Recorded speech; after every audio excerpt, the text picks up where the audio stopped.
All right, thank you, Mark. And I know we've heard a couple comments today. We're not going to be talking about pythons. They are very scary. I don't have any hidden in my backpack, so we do not need to worry about that.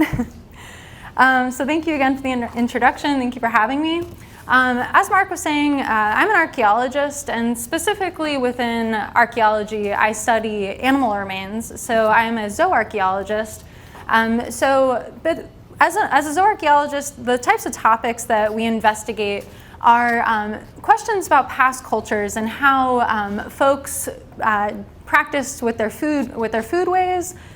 So the types that people ate, how they prepared foods, different consumption practices, all to do with the ways in which people viewed animals. We look at different environmental changes. So if you think about the migratory birds, for example, they fly south in the winter for warmth. So we can look at different ways in which animals act upon the landscape to see different changes in people's cultures. And popularly in the old world, domestication is a wide practice, like as far as cattle, sheep, and goat. And the morphological ways in which bone structure has changed in the way that people have selectively chosen animals for breeding purposes. But specifically, as Mark was saying, I'm going to focus on my work in the northern Everglades predominantly today. And I'm going to be discussing how paleohydrology and the water systems were major factors in social organization and how people settled the entire region of South Florida. I'm going to be talking a little bit about how the social practices and views of animals on the landscape and how some of the burial practices are seen in relation to the animals. And I want to talk about broadly different movements across the landscape from the interior to the coastal regions, from North Florida and further to South Florida. Okay, so who's been to South Florida before? Raise of hands. Ooh, wow, I like it, a lot of people. So when people tend to think about South Florida, they think about Miami Beach, Deco Drive, the Art District, really great Cuban food, the nice beaches and the mega mansions. So that's a big part of the contemporary aesthetic of the land. But for my research, I'm kind of focused into the interior in this vast land. So if you flew into Miami International Airport or Fort Lauderdale, you notice that there's this vast expanse in the interior, and then as you start to come into the coastal regions, you see the urban development. So my focus is on that vast, kind of what looks like an empty water wasteland. And when I think of South Florida, these are part of the aesthetic that I think of. So we've got the massed expansive Everglades. We have the Fakahatchee Strand and the Big Cypress Preserve to the west. We've got the American alligator, the Florida panther, a big aquatic kind of confluence of animals and plants coming together on the landscape. So basically, with the hydrology as being so important to the area, I'm going to talk to you about the Kissimmee-Okeechobee Everglades region today. And the entire region was basically comprised of water. So in prehistoric times, before much of the landscape was modified by the U.S. Army Corps of Engineers, you could actually travel by canoe from the headwaters of the Okeechobee, where our modern-day Orlando is, all the way down through to the top of Lake Okeechobee, and then Lake Okeechobee then acted as a feeder for the larger Everglades, the Everglades watershed. And then it would have came all the way down here into the salty headwaters of the Florida Bay where it meets the Keys. So as you can imagine, this was all interconnected, and this is a very important significance for the region. And people used the intricate canals, rivers, and sluice systems that were present in prehistoric times to not only travel north and south, but to the Gulf Coast and to the Atlantic coast. So kind of to talk about how important water was, to the right of the screen, you can even see from the 17 and 1800s, these are some of the Native American place names for these water systems that were recorded by the Spanish. So for example, Kissimmee, so I'll try to use this little laser pointer. So Kissimmee right here stands for long water. It's this long meandering river system today. Then you have Okeechobee, which is big water, very big and expansive. The Everglades, or what is referred to as Peaoki in common terms, meaning grassy waters or river of grass. And then you have the Caloosahatchee River, which was the river of the Colusa. And this river system is really, really great. It's kind of comparable to the Panama Canal. Even today, you can kayak, canoe, or take a motorboat all the way across from the west side of Lake Okeechobee all the way out to the Gulf Coast. It's really great. And then you have the Loxahatchee, which is the smaller kind of version. It's not well shown on this map, but it means River of Turtles. And that was a much smaller river that fed into the Jupiter Inlet due east of Lake Okeechobee. And as you can see, this photo here to the left of the screen is from a city called Pahokee, which is on the southern rim of Lake Okeechobee. So this is actually from standing on the municipal boat ramp, looking due north. This is a massive, expansive, interior lake that you cannot see across from any direction. So it was a very important resource in modern day times as well as in the past. Okay. So to look at some of these drainage patterns and why they're so important is because with our research in the northern Everglades especially, in the late 1800s, the U.S. Army Corps of Engineers in efforts to kind of take this vast wasteland kind of an aquatic landscape and to turn it into commercial agriculture, they basically they put in the Herbert Hoover Dike, which kind of blocked off the water source from the southern edge of Lake Okeechobee, utilized different canal and levee systems to channelize the water flow and redirect it past the northern Everglades so it would continue its flow into the south. And what was so important about this is because it transformed over 4,000 square miles of aquatic habitat, which was continuous and flowing, into about roughly half of its historic size. And this is important because when this transition happened, much of the northern Everglades was never systematically studied for archaeological sites. It was immediately turned into private agricultural land, which kind of took archaeology out of the picture. We really had no large idea of what was happening in prehistoric times prior to these drainage constructions happening. So prior to these drainage alterations, you had the environment of the northern Everglades would have looked like this.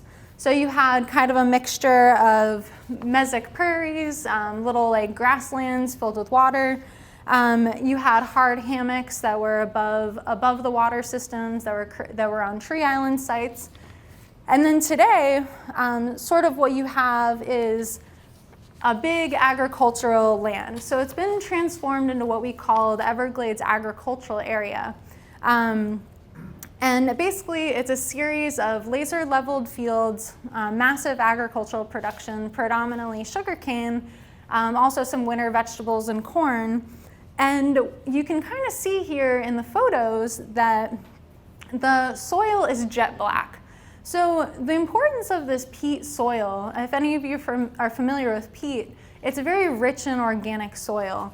And as the water was diverted, so this land would have been entirely inundated by water for the most part of the year. There were dry seasons when the water would be much lower, but it was pretty saturated. So when you take the water out of this system for give or take 100 years, you're left with all of this peat soil exposed to the air, and then the soil begins to break down.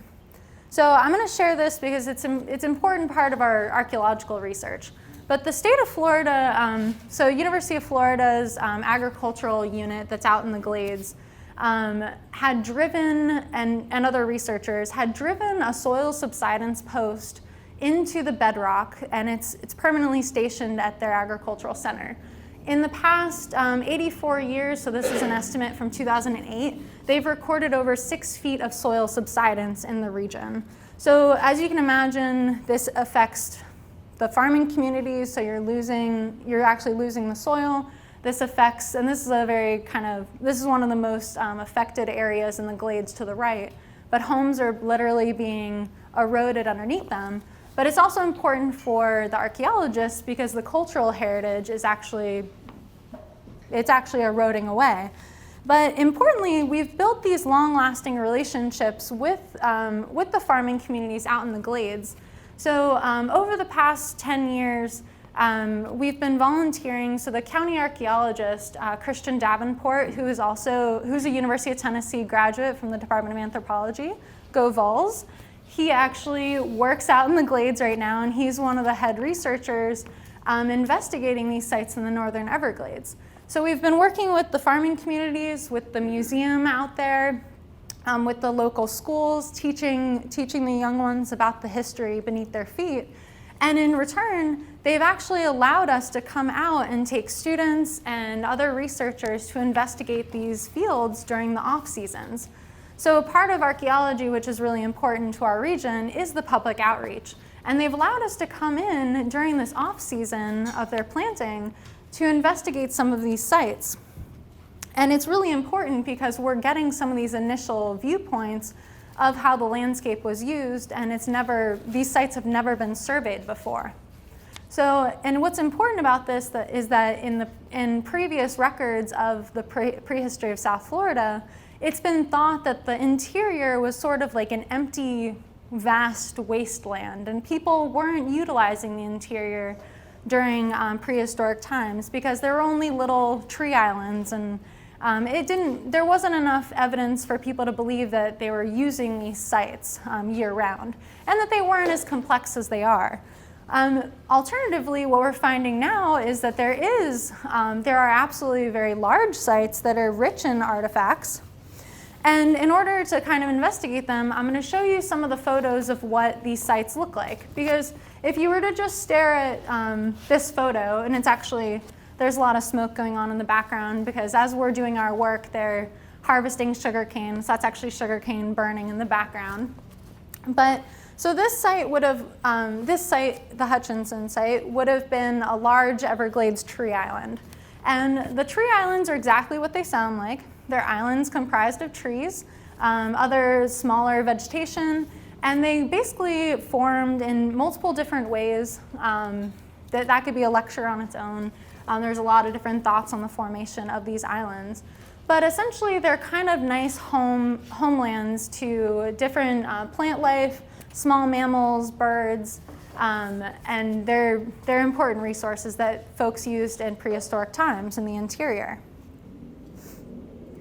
They also, the prehistoric inhabitants of the region, also constructed different types of earthworks. So the initial sites were these circular ditches and rather simple mound types. Later on, they kind of evolved to larger, elaborate, monumental structures. They had these larger mounds with radiating arms coming off of them, and then they became more elaborate with multiple arms and then they had mounds on the tips of the actual arms.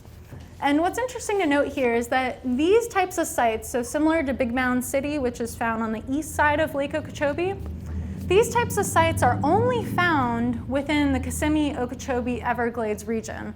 They're not found anywhere else in the world with this artistic style of construction.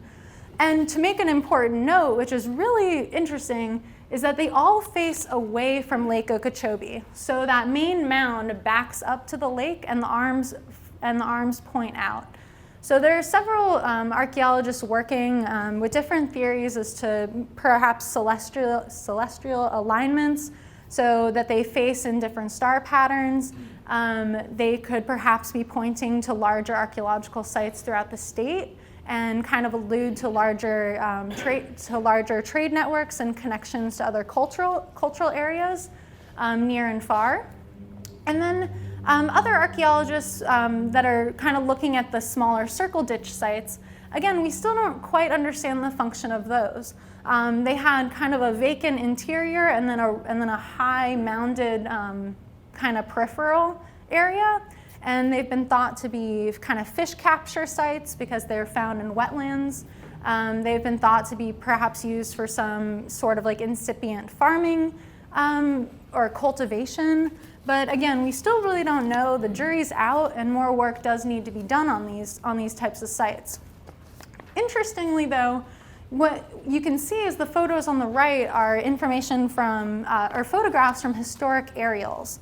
So archaeologists use historic aerials as a tool to identify some of these sites. And if you can see in the background, you notice that they're within an agricultural zone, so they're in the middle of fields. So we can still see the remnants of these, kind of the relic past of what's happening with these elaborate earthworks. And even if they are destroyed in modern day times and we can find them in historic aerials, we can actually go out to those sites and excavate them to see what's still happening subsurfacely, even if they can't be seen from aerials today. So again, that's just one of the tools in which we use as archaeologists today. Another type of tool we use is LiDAR, so light detection and ranging. And this type of tool is broadly used across geosciences departments and through different types of research. But essentially it looks at changes in vegetation and elevation, and it can pick up on high points on the landscape. And now, as you can imagine, Florida, do we have mountains? Do we have vast changes in topography? I'm seeing head shaking. Absolutely not. It is flat. So even the slightest elevation change is going to be very important to us as far as finding out where our archaeological sites are. So basically in the top left-hand corner, you can see that little blue sliver. That's actually the southeast corner of Lake Okeechobee. And then we have the extinct Pelican Lake, which once was a little tiny lake next to Lake Okeechobee. And then the red and orange slivers here are what is called the Pahokee Ridge. So millions of years ago, when Florida was kind of a shallow sea and inundated as part of the ocean, this was a naturally elevated limestone formation. And as the sea levels receded, this is still remnant on the landscape. And those little purple dots that you can see are the archaeological sites found in the area. So we can see that, as homeowners, and we have homeowners insurance, thinking about flooding, where's the most suitable place to build your homes and invest your lives? So it's not to be completely surprising that you're going to find the archaeological sites clustering in these larger elevated zones. So again, this is one of the tools that we use to kind of understand how people are settling onto the landscape.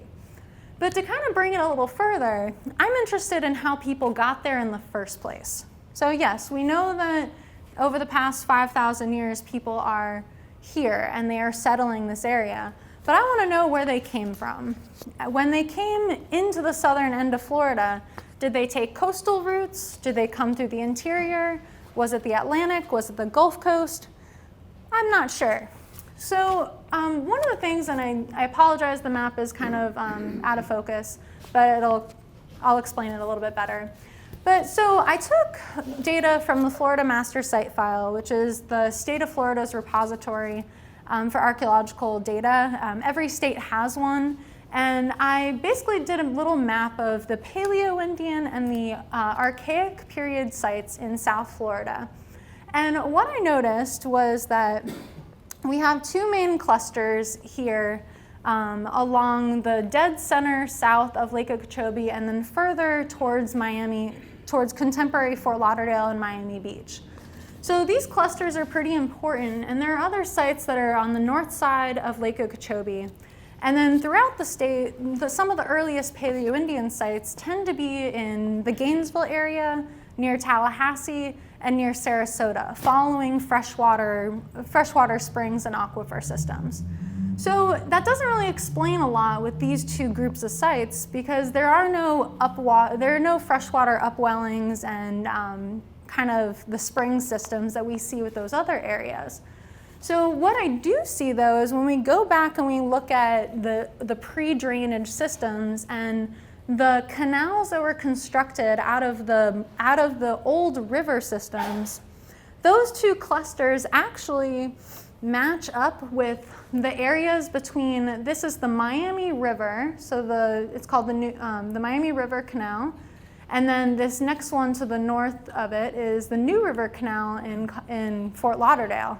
So those two canals, which were existent throughout prehistory, fall right in line with these two clusters of sites. So it kind of seems that some of those early archaeological sites, people were not using coastal routes. They were actually taking the interior waterways as a direct flow. So hydrology and the hydrological system seem to have been a really important factor for some of these earlier settlements. When was this? So this was actually, so the map has both Archaic period sites and Paleo-Indian period sites. But what's very interesting is most of them actually fall into the Middle Archaic and the early part of the Late Archaic. So about 4,000 to 6,000 years ago in prehistory.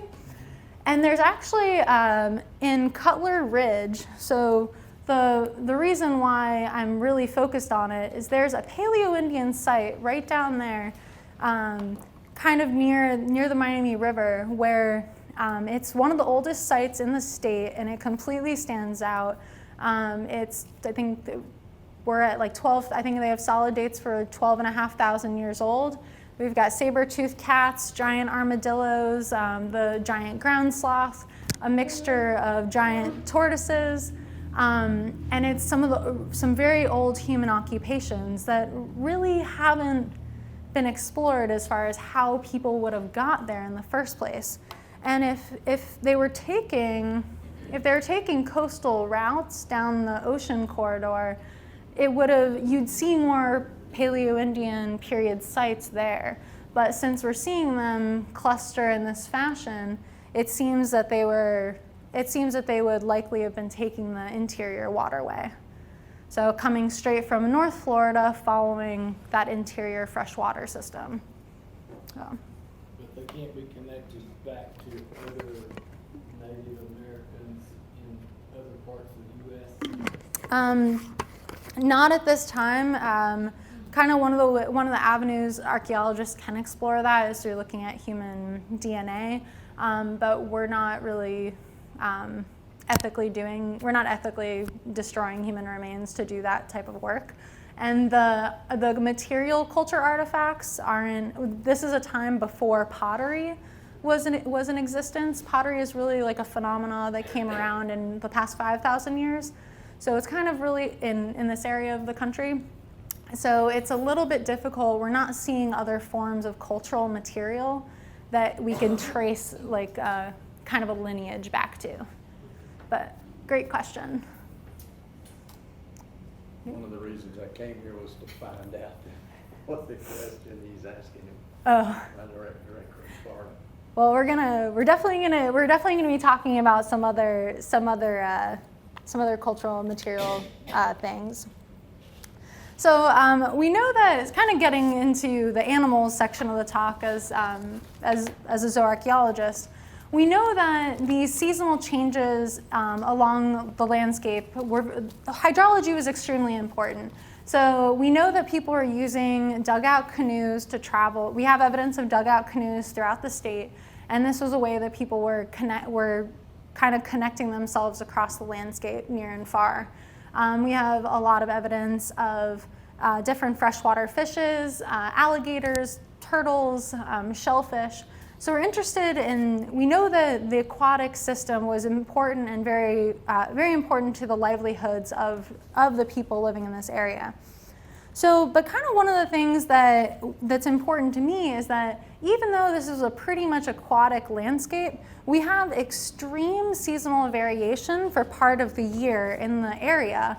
And little has been explored as far as the seasonal uses, if any, of these sites. So the original hypothesis, to kind of go back to it, was that the coastal sites were being used year-round, and then the interior was only being used some of the time, and perhaps like on a seasonal level. But again, we don't really understand the extent to which the seasonal uses of the interior, if there were seasonal uses, or really to the level. Yes, I'm sorry. Is that the same piece of land? Same general area, but a different, not the same snapshot. But yeah, so this is kind of two different examples of different areas in the Everglades. And you can see that one is in the summer wet season. To the right would be our winter dry season. So we don't really have cold and wet as like we think about. We more have we don't have cold and hot. We have wet and dry. That's typically what we have in what we're looking at in Florida. So to kind of show a little bit more. So this is actually on the southern end of the Herbert Hoover Dike, so on the southern rim of Lake Okeechobee, standing on top of it. So this was taken in March. So you're looking to the kind of out to these little islands that jet out from the southern rim, and then this photo is 6 months later. This is from the same exact spot. So to kind of show you the significant changes that happen over. Yeah. All right, how about this? I'll do that. Boom. So same exact spot, standing on the dike. What on earth are we thinking? Like, of course, we should definitely be able to, if the changes in hydrology were this, intense, we should be able to see some sort of patterning in the animals, because we have so many animals that are aquatic. We should be able to test this scientifically to figure out the extent of which these water systems were changing. So, so some of the things that I'm going to be working on with my dissertation, because again, I'm looking at the subsistence practices of the individuals living throughout this Everglades region. And we know that we have large animals, we have small animals, we have mammals, we have birds, we have fish, we have reptiles, we have amphibians, we have brackish freshwater and marine species, we have arboreal dwellers, we have animals that are burrowing into the tree islands, like gopher tortoises. So we should be able to potentially see some sort of fluctuations in the use of these sites, or just at least changes depositionally on within the landscape and the materials that we're finding and excavating from the sites. So some of the things that I think about as far as the hydrology is that you should be able to see some sorts of changes. And with more water on the landscape, you might think that it should be able to be an advantage to people that are hunting terrestrial fauna, because they're really confined to only those upland areas, and they can't, those animals are stuck on tree islands. So they should be rather easy to capture. And then we can also look at fishing practices, because as the water levels are changing and getting smaller, perhaps it's easier to fish because they're confined to smaller bodies of water. But we can also look at the size of general fish. So let's say we're finding, so if anyone fishes here or has gone fishing in their life, imagine if you're using a net to capture fish that are schooling together and you're kind of dragging it together. We should be able to find a lot of fishes of the same species and relatively the same size, because that's typically what a school of fish is comprised of. Versus if folks are individually targeting a certain fish by, let's say, a spear, a wooden spear, hook and line, baskets, things like that, you'll see larger individual fish of perhaps different species. So I'm kind of going to be looking at some of these changes, and also comparing this to information of what we know on the Gulf Coast, because as sea levels changed and as high water stands were present on the landscape, we have very good documentation of interior types of pottery being found at larger quantities on the coast. So remember when I was talking about that Caloosahatchee River, the really big Panama Canal type of water source that went out to the Gulf? We're actually finding more of interior types of pottery being found on those coastal sites, specifically during high water periods. So that's extremely well documented. So perhaps during these high water stands, we're also going to see a mixture of kind of exotic, non-local resources, perhaps from the coastal areas, because it was much easier to travel to those locations. So again, we're going to be kind of exploring these sorts of things as I move along with my work. Excuse me. And so kind of going further into like the cultural connections, these are basically how archaeologists have made sense of the cultural regions of South Florida for roughly the past 3,000 years. So that whole Kissimmee, Okeechobee, Everglades region is what we call the Belle Glade area, and it kind of cuts off at the northern Everglades. We see the Caloosahatchee region on the Gulf Coast, the East Okeechobee on the Atlantic coast, the larger Glades system, which is the what contemporarily is like the modern Everglades.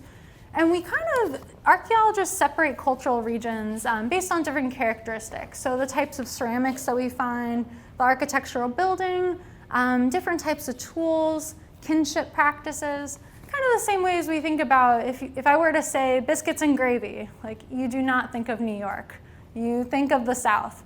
You know, like so we kind of use these other tools to identify regions ourselves. And what's really interesting and what we're finding, so at that, in the northern Everglades, we're finding that all of these, and mind you, this is the first time we're systematically looking at these sites. So this is kind of the initial view, but we're finding ceramics that are coming from the northeast area of the St. John's region. So all the ceramics that we're finding here are matching types that are found here. Our lithic materials are being sourced from the Tampa Bay area. So there are no natural lithic outsources in South Florida. So they were either people were bringing them down or folks were going up to get them. We don't really know that yet either. And then we also have another really unique type of artifact found throughout Florida, throughout the southeastern United States, and really it's a tradition that is found and documented throughout the world. But we find bone tools that people were using and they were shaping and creating artifacts out of. So what you can see, essentially if you think of a bone pin is like really what I'm going to be talking about now. So is the photo on the top here, and this is it's a broken bone, but it typically is like the size of a chopstick, but perhaps a little bit smaller in length. But basically the Ryan Wheeler, he's the old state archaeologist for the state of Florida, did his entire dissertation on bone art styles found throughout Florida. And he documented two different types in South Florida, the northern geometric and the southern effigy tradition. Now, both of these artifacts here in the top and bottom were found at the Hutchinson site, which was the photo of the burning sugarcane field I showed you before. Now, both of these different tools represent two different traditions, and this area in the northern Everglades represents a kind of confluence of both of these traditions coming together on the geographical landscape. So we're kind of seeing something interesting happening here, is that there's an interaction of cultures. Even more so, these little whorls that are present on this bone fragment are indicative of they have the same whorls on different pottery types found in Northeast Florida and not really found very much south. So again, it kind of speaks to something that's happening as far as interaction on the landscape and how people might be traveling to get into the southern regions. Okay. And then kind of the next thing I want to talk about is that this little effigy here, we don't really know quite what it is. The county archaeologist put out a recent publication as to the possibilities of what animal this could have been. And you notice that it has almost these little webbed looking feet, but spots on it, and we really don't understand what it could possibly be, but he's postulated that it could be reminiscent of like juvenile panther spots or even the spots of a bobcat. and we know that animals were, throughout the Southeast, throughout the world, were very important as far as symbols of mythology. So if you visit the McClung Museum, I highly recommend it. It's free if you haven't been, but the Tennessee archaeology section has a wonderful display of the mythology of animals, and you can kind of see a little bit more there. But this bone fragment that is kind of worked and designed, it's similar to other things that we found further in Miami-Dade County, and were inscribed and kind of inscribed onto different pins. So it's really interesting to see how these come together. But we don't really understand even what animals were being created or were being utilized to create these tools. So we know that multiple different animals were significant to the cultural groups of South Florida. So they were more than just figures of how people consumed their food. Throughout time, animals have shaped economic markets. They've been objects of taboo. They've been pinpoints of social ceremonial practices. We see them as totems out on the Northwest coast. But in South Florida and in the Glades area, you can see even the ivory-billed woodpecker in the top left, basically painted on a piece of cypress that was preserved in a peat bog. The Key Marco cat, which has been explained to be almost like a crouching shaman that had a cat mask on it. The top right is a running panther effigy carved out of cypress wood that's found on the west side of Lake Okeechobee, followed by a perching eagle, which was also found at that same site. So we see a mixture of different types of animals being used to create and used to be able to create the symbology of how people viewed their environment. The crouching cat, was that dated? Excuse me? Was it dated? It was. I cannot recall off the top of my head. It's actually curated at the Florida Museum of Natural History in Gainesville, and there's a lot of information on it. But I know I just can't recall off the top of my head. Is it made of bone? No, all of these are actually made of wood. So I'm not sure what the Key Marco cat is created from, but and I'm not sure about the eagle, but the top two are cypress. Okay. So we know that there are regional differences as far as what's happening with animals across the landscape. So what we're finding is that, so right here in the East Okeechobee area, we're finding, when we've been going back through through old archaeological site reports from the 50s and 60s, that there are actually marine sea turtles that were interred on top of human burials in coastal shell mound sites. So imagine like the Knights of the Round Table have the shield on top of them. So they've actually documented human burials with intact sea turtles on top of human beings. Down further to the south, we have information of sharks being buried with human remains at the coastal sites down south. In the further south in the Everglades, the Ryan Wheeler, the bone art guy, he has documented that there's a very significant occurrence of Florida panther at archaeological sites in this area. And then kind of further to the north in the northern glades, we have found evidence of not only alligator being buried in close proximity to humans, but we also find another tradition of apple snails, which are freshwater gastropods about the size of a golf ball.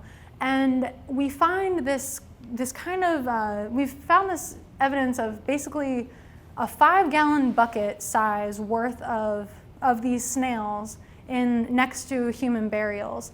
And in Northeast Florida, this has been documented with a different type of freshwater snails, but as being kind of a feast for ancestors. More work has been done in North Florida on this. But in fact, if we're seeing that this could possibly be a same tradition moving south, that could be of something great importance. And then we also find this tradition only on the eastern periphery of the Everglades. It's been documented about 5 or 6 sites. So again, it's sort of interesting in that respect. And with looking at animals as possibly broader, of broader importance to a regional area, one of the current faculty members in the Department of Anthropology and I are putting, yes? You have a question? Finish your sentence. Oh, sorry. We're putting together a project involving a new method called zooms, or zooarchaeology by mass spectrometry, to actually take little samples of bone pins found throughout the southern region. And it only takes about 5 to 10 milligrams of bone dust. And you can run this through a mass spectrometer, and there's a known collagen peptide database that's accessible online, and you can figure out, at least to the genera, what species these highly modified and worked bones were created from. So it could be very interesting in our future work that we could see possible clustering of the different animal types being used across the region and changes through time. Yes? Okay, I'm interested in the shells that are buried, you say near, are they intermingled with the bones, or are they Nope. 10 feet away, or? With this, so we uncovered the apple snail pit initially.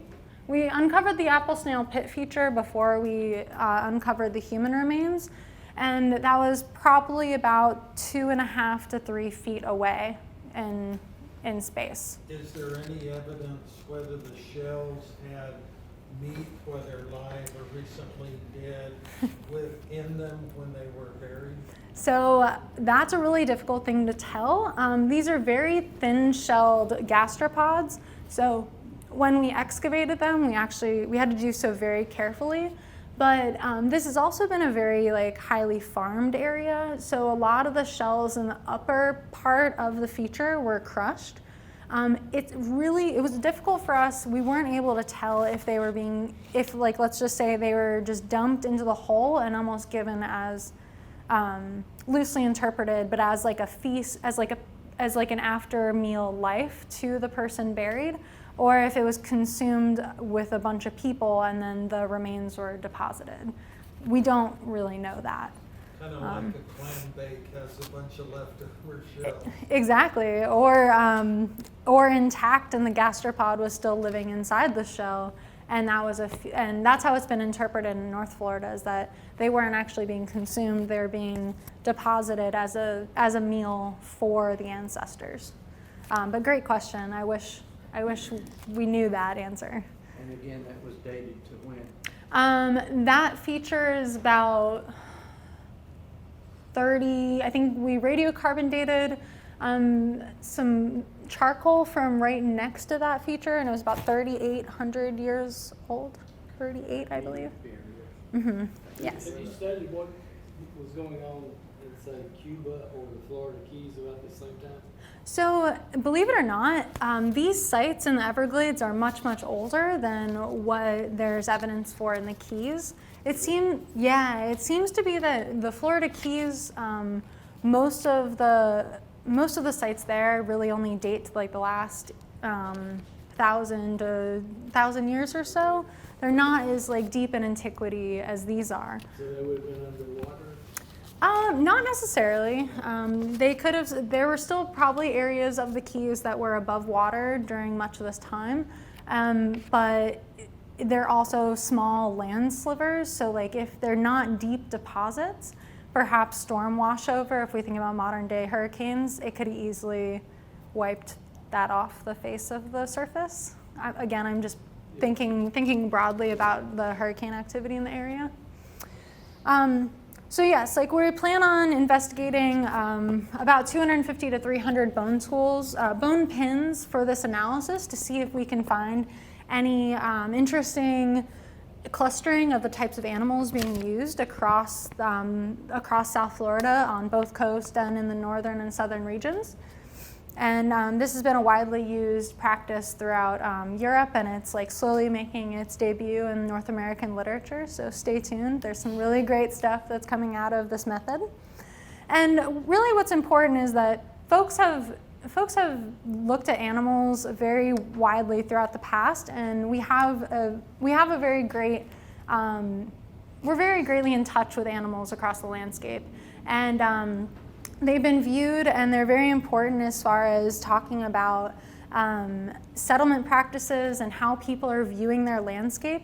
And kind of throughout this talk, I wanted to just kind of talk about the broad literature relating to subsistence, ideology, and hydrology in South Florida, and how it's come across to create the cultural, how we look at the cultural history of it now, and really how that interior corridor of the freshwater Kissimmee, Okeechobee, and Everglades was a really great kind of pathway for settlement and for the cultural formations to come together.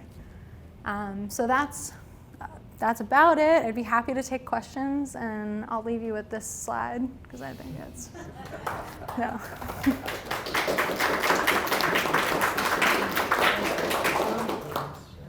Yes. You mentioned something about ethical limitations on human destruction of human remains. Yes. So there are federal laws against, so the Native American Graves and Repatriation Act does not allow for destructive analysis of human remains. When we as archaeologists uncover evidence of human remains in the field, it is our legal obligation at local, regional, state, and federal kind of levels to stop excavating that area. We call our friendly state archaeologists or Tribal Historic Preservation Office, and we seek consultation from them, and they advise us if we are allowed to investigate them or if we must stop. And typically in the Everglades region, we work with the Seminole tribe of Florida, and when we contact them, oftentimes they have said, okay, just create a 10-foot buffer zone, and just you can continue excavations out of that 10-foot barrier. Or whichever. Any names of any of these tribes that existed that you've been able to come up with? So we work with the Seminole tribe of Florida, who predominantly they're in the northern Everglades and kind of on the closer to the west coast. But they weren't prehistorically in the area. They had come down from North Georgia, Alabama.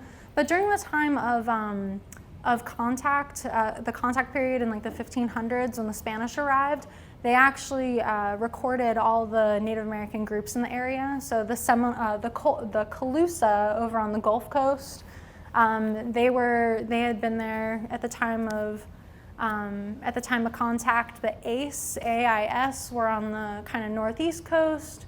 The Haga, they were on the Atlantic east. You had the Miami, which were kind of the indigenous group recorded that were in the interior. So there were definitely Native American groups living in the area when the Europeans came. Yes. Are those names recorded on one of your slides? They are not, actually. I'd be happy. I could send you, if you wanted to leave me your email. I'd be happy. Oh yeah, I'd be happy. I can grab your email after, and I can send you some literature on it. What Yeah. was the last one you said? Miami. I'm butchering the pronunciation. Similar to Miami, but Miami is kind of how I've heard it kind of stated. Mark, did you have a question? Any relation to these indigenous peoples to the mound builders, the Mississippians and maybe Mesoamerican? So that's a really great question. As far as the broader picture of what was happening in the Southeast, so with the mound builders and the Mississippian culture in Ohio, we see very characteristic types of artifacts and styles of iconography that are present in what is broadly referred to as like Mississippi and Moundville kind of culture. In South Florida, we see less and less of that iconic representation. There are definitely certain sites that have very few artifacts that kind of show that those items had been traded down from the Ohio kind of river valley. but more, I guess, more of the sites in North Florida have stronger ties to the broader Mississippian kind of cultural ideas. So there was definitely, but I mean, if you think about it geographically, like North Florida is much closer to that valley, to the Mississippi and the Ohio River valleys. So it was easier to trade and communicate at that distance rather than coming all the way down to South Florida. But I guess on the Mesoamerican side of things, that is something that we don't have evidence for in South Florida. We don't have that in South Florida. Yes.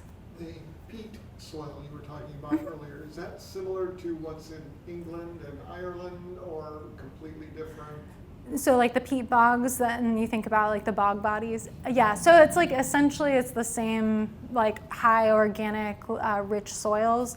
I'm not a soil scientist, but it is very similar. It kind of holds the same importance for archaeology with regards to preservation. So we've actually, at that Hutchinson site that I was showing pictures of, this past year we found, last year we found preserved wood within the peat soil. So it creates a very kind of a preservation-rich environment, so other bacteria can't get in. Does it ever catch fire like?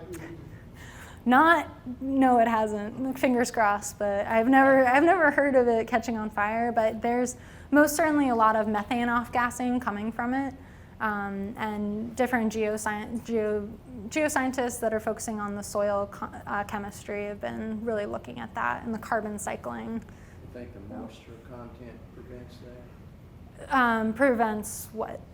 Well, Sorry. I worked across burning peat bogs. Oh, okay. Up north in Illinois. Yeah, I don't know why they wouldn't catch on fire. They most certainly burn. They burn the fields for the next seasons, but we've never seen any. These things just perpetually burn down in the ground, under the ground burning. Well, so I think that maybe because we're so close to the limestone bedrock, and I think that's probably, it doesn't allow for that. Maybe I would assume. Yes. Your next to last slide had the word ideology. What's the context there? So this guy? So basically looking at how folks were envisioning animals as part of their landscape, and why are we seeing, so kind of on the talk of like how we're seeing animals cluster with some of the burial patterns, and trying to understand what is the bigger relationship to animals, and yeah. What are the pins used for? So they kind of have been widely discussed as like a functional fastener. So it could either be a hairpin. They found them in burials that when they uncovered the human crania, they were near the crania, so probably like a hairpin. Other times like as a clothing fastener, almost like a big elongated button to close up clothing. Is that common to Native American cultures? We do find them throughout the Southeast. Yeah, throughout the Southeast, but in other parts of the world, most certainly. So I would say they're relatively widespread as far as their functionality. So where did the Native Americans come from? In South Florida, No. in general. So the most evidence that we have for the initial peopling of North America is through the Beringia corridor, basically through Siberia from East Asia. So using the land bridge, and then there's different thoughts that like there were several movements, one straight through like the central corridor, kind of like across the Rockies, some down California, and then just throughout time, just regional spread and dispersal, east, south. All sorts of things. Yes. So when you were talking about the mounds they constructed along the lake with the Yeah, Okeechobee. Okay, yes. Do you think that they were building those mounds maybe to get out of the swampy land to like stay dry? Do you think that's possible? So that's definitely a good thought, and like those types of mounds did come a little bit later in time, closer to modern days. So I think that they were, and kind of from other studies, think that they were more functional for large gatherings of people. So during that time period when those types of mound constructions were being built, we also saw a rise in overall populations, and then more regional settlements along the coast. So sites were just generally getting larger, and you see larger villages with tinier villages as like kind of smaller groups dispersing away from the larger ones. So the weird thing is with a lot of those sites, like so Big Mound City, we don't find a whole lot of artifacts at them. And it kind of goes off the premise of like, you don't bring your trash to church. So you come, think about it, but you come to church to worship, and then you leave and you do all your, you feast elsewhere, or maybe close by. So it's kind of strange that we don't really find a whole lot of those artifacts, but we know that some of those sites are as large as like the Westtown Mall, for example, like widespread, and it would have taken a substantial labor force to construct those. And if you think about how do you get people to choose to build something that large, they have to believe in some wider, they have to have some wider ideology and cultural kind of system in place. If there are more questions, perhaps Ms. Green can stay for just a few moments. Let's all thank her once again.